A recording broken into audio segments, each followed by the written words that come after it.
Hi everyone, the Lone Wolf here, and welcome back to some EVE Online. The footage you're seeing in the background is my point of view from the Astero kill which we got a couple of days ago.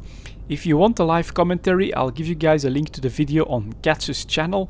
He recorded our Skype conversation and we did do it in English. But what I actually want to cover in this video is I want to give you guys my feedback on our experience in a C1 wormhole when it comes to these new pirate data and relic sites that spawn here instead of only in nullsec space. And honestly, in the last week or so, I really feel that the activity in them has ramped up quite a lot. And at the moment, I would say that on average, we get like 3 of these sites at least every single day. And that's with just logging in once in the evening.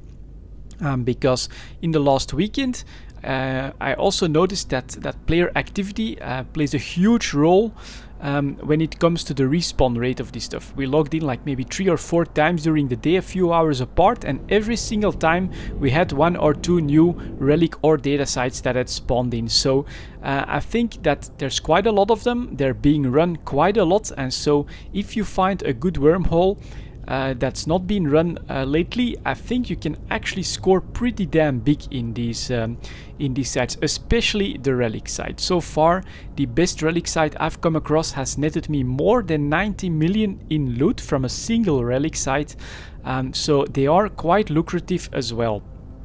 The way I run them at the moment is in a buzzard with Tech 2 relic and data analyzers, but nothing else to increase the virus strength, and I would say that I fail around 1 container per site on average. Of course, it's usually one of the hardest containers with the best loot in them, but I would say that overall I do get a decent yield from every single one of them, and I would put my average on 1 miss in every site.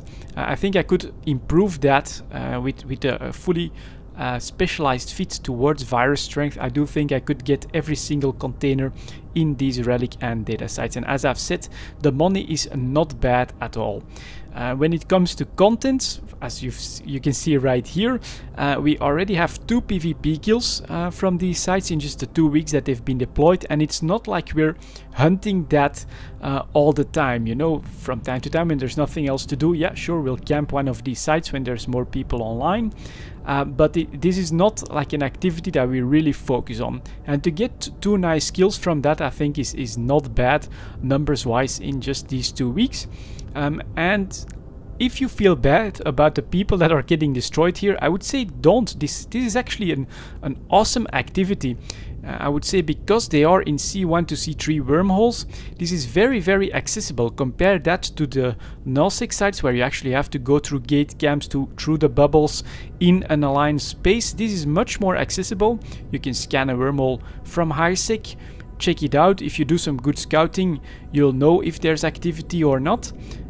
Come in there and you find 1 good relic site, and honestly pretty much any scanning frigate you can put together, you'll have earned that back with just 1 good relic site.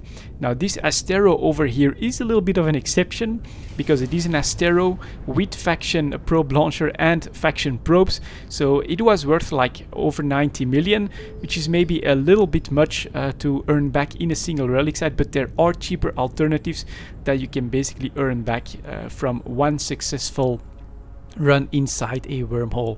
And so yeah, in general I would say this activity is really popular at the moment. I think a lot of people are running them.